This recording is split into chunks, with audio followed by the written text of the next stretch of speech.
While the Brexit clock is ticking against a March deadline, the UK Defense Secretary Gavin Williamson is seeing an opportunity to revive the UK's world presence. During an interview at the start of the year, Williamson unveiled a plan to build a new military base in Southeast Asia, with possible sites mentioned including Singapore and Brunei. Referring to Brexit, he said it could be the biggest moment since the end of the Second World War for the UK to play the role on the world stage that the world expects us to play. Analysts say the move marks a policy shift from Britain's withdrawal from military bases in Southeast Asia and the Persian Gulf in the 1960s. So what's driving this revived vision? Meanwhile, a White House think tank has identified armed conflict over territorial disputes in the South China Sea to be one of the major crises for the Trump administration in 2019. What would be the impact were the UK to increase its military presence in Asia? Joining me from Durham University is Thom Brooks, Dean and Professor of Law and Government at Durham Law School, and here in Beijing studio, Professor Zhang Junshe, Vice President of China Naval Research Institute. Gentlemen, welcome to the show. Now, Professor Brooks, let me go to you. How much of a shift is this from UK's current strategy or present strategy in terms of overseas military bases, especially in Asia? I think it would be a very big shift. Britain has over the last century has withdrawn from much of the world. Its empire became a commonwealth, and Britain, of course, then became part of a larger European Union. Currently, of course, in Brexit talks. So this would be a very big shift. I do wonder how serious the Defense Secretary was about these comments, how much is really behind it, because of course the government has an enormous task in delivering on Brexit and getting a plan through. It seems very unlikely its current plan would make it through Parliament. There'll be enormous financial consequences, whatever the plan is, should a Brexit happen, and that would be money that would not be available to set up new naval bases elsewhere. All that said, one of the things that the British government will want to do is sell more of its military hardware, and so an opportunity to showcase some of that hardware in Southeast Asia or elsewhere is an opportunity that I'm sure some of the government will not want to miss. Well, in his interview with the Daily Telegraph, Williamson says that we have got to be so much more optimistic about our future as we exit the European Union. This is our biggest moment as a nation since the end of the Second World War, and when we can recast ourselves in a different way, we can actually play the role on the world stage that the world expects us to play. Again, Professor Brooks, do you see Brexit as a vision or a moment for the UK to beef up its presence on the world stage, or rather it's playing its role on the world stage as maybe some country expects it, like the United States?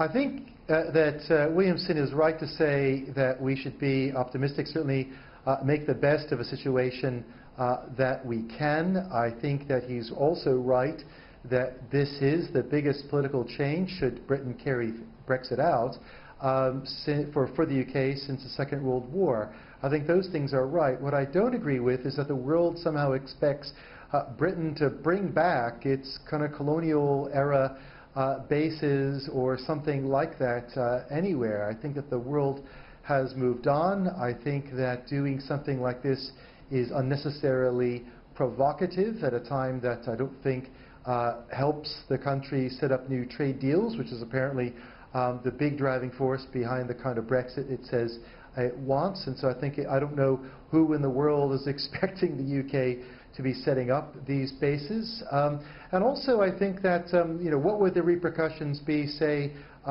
for the US and other scenarios that may or may not play out.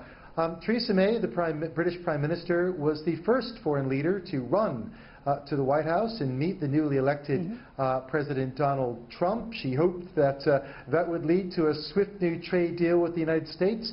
There's been no trade deal happening. Donald Trump has made clear that he does not support the Prime Minister's plan. He does not think that the kind of Brexit she's trying to deliver will be one that will have the deal with the United States that she wants, and he seems to really be withdrawing in his America First kind of ideology rather than engaging much more with Britain or elsewhere. So I don't see the UK, I think we're somewhat years off the UK having any kind of expansion in its forces abroad. I think that's more rhetoric than reality, and I think that it won't lead to anything new with the United States.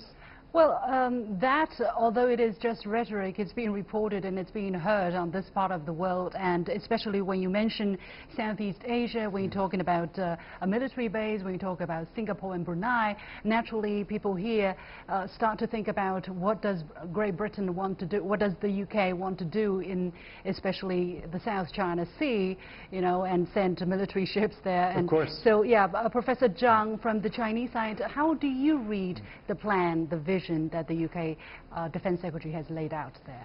Well, I think there are maybe three reasons behind the Defense Secretary's plan to find a base in Southeast Asia. First, I think maybe the Defense Ministry wants to show to the United States that UK will follow the United States on the stance of the South China Sea issue.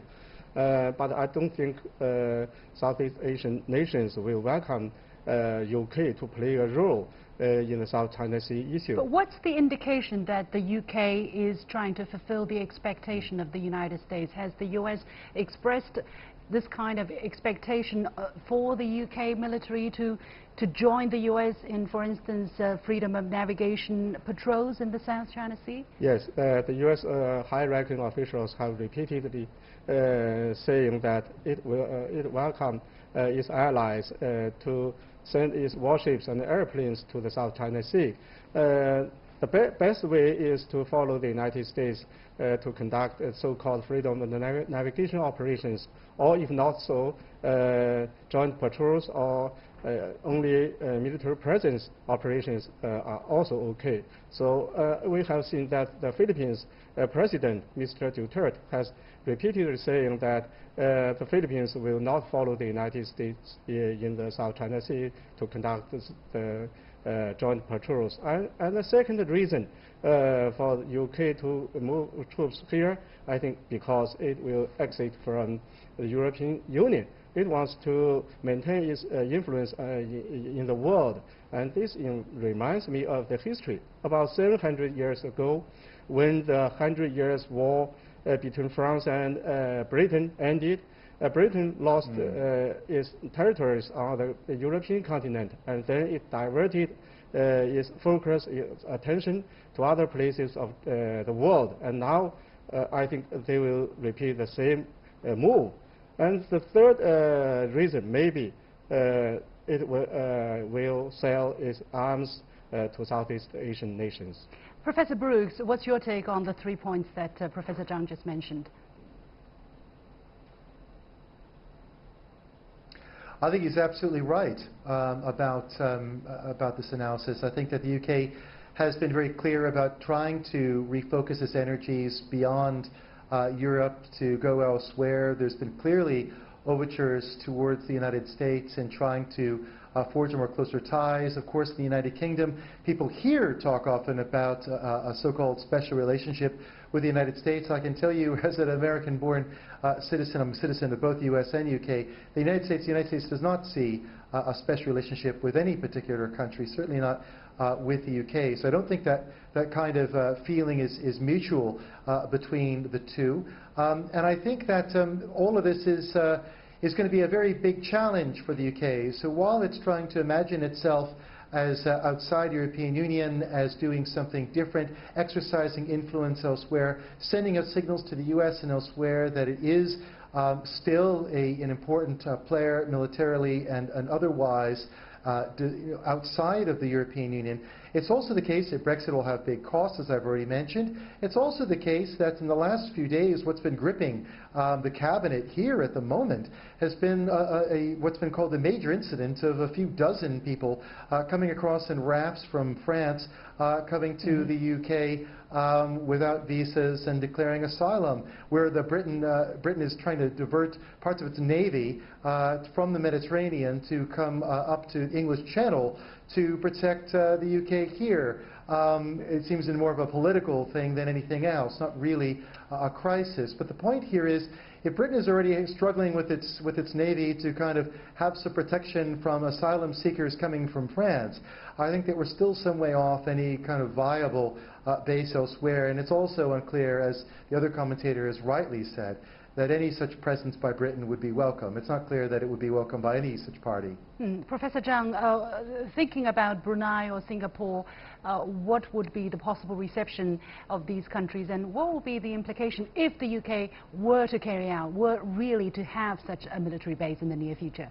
Well, I don't think any country in the Southeast Asia will welcome the UK to play a role such as playing up or creating tensions in this region. We know Singapore was a colony of Britain during World War II, and also Brunei was a protectorate of Britain. But during World War II, British army was defeated by Japanese army, and Japan invaded and occupied Singapore and Brunei.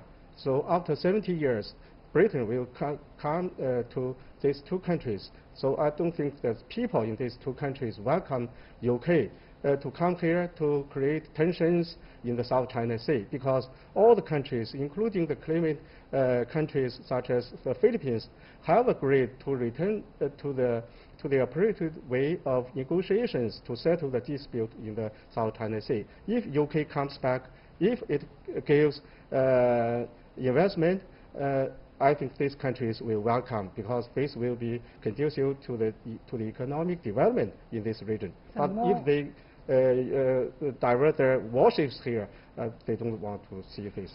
So more goods ships instead of warships. Yeah, that's the shared message, I guess. Anyway, many thanks to our two guests. We have to leave it there. Professor Thom Brooks, Dean and Professor of Law and Government at Durham Law School, and Professor Junshe, Vice President of China Naval Research Institute.